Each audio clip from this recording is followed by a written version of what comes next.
இனிய தமிழமுது நேயர்களே, அனைவருக்கும் இனிய மாலை வணக்கங்கள். இன்றைய தலைப்பு துணிவு பணிவு. ஒரு பாடல், திரைப்பாடல் தான்.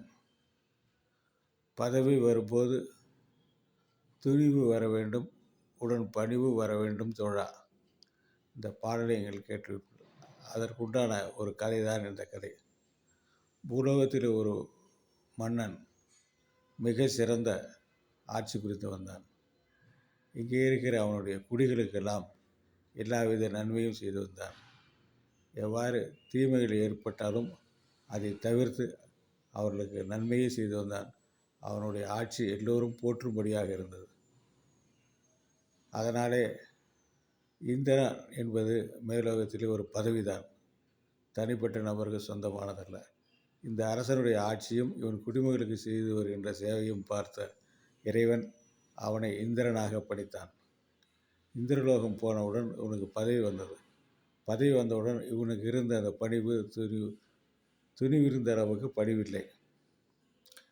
அவனுக்கு அந்த இடத்துல அகந்தை, நான் தான் இந்திரன் என்ற அகந்தை ஏற்பட்டது. உடனடியாக அவன் என்ன செய்தான், ஆட்களை அனுப்பி ஐராவதம் யானை எடுத்து செய்தான். அந்த ஐராவதம் யானை மேலே ஏறி உட்கார்ந்து கொண்டான். அந்த ஏவலாளை பார்த்து, போய் இந்திராணி அழைத்து வா, என்னுடைய பட்டமாட்சி தானே என்று அவன் சொன்னான். அவன் வந்து விதி சிரித்தது. அவனுக்கு விதியினுடைய அந்த வேலை தெரியவில்லை. அவன் அங்கே போனவுடன் அவளை அழைத்து வந்தான். அந்த யானை மேல் உட்கார்ந்து கொண்டு பார்த்தான். அவள் அதில் உட்கார தயாராக இல்லை.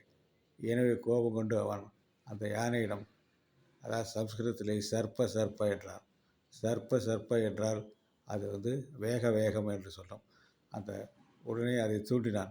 அந்த யானையானது வேகமாக ஓடியது. ஓடினோன்னு இவன் சர்ப்பன்றது இறைவன் அதைத்தான் சொல்லுவார்கள். திருமண இடத்துல எல்லாம் நன்றாக வாழ்க, 16 பெற்று வருவார்கள்.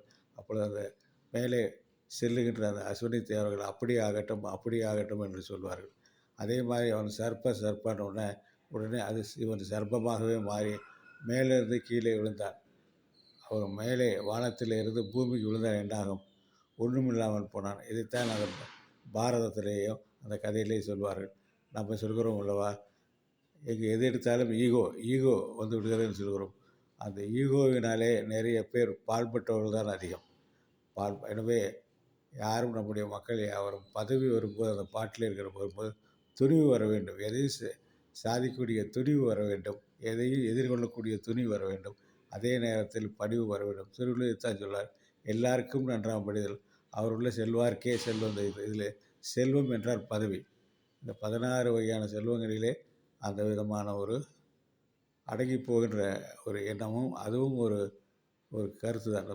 அந்த மாதிரி அவன் அந்த பதவி வரும்போது துணிவு வர வேண்டும்.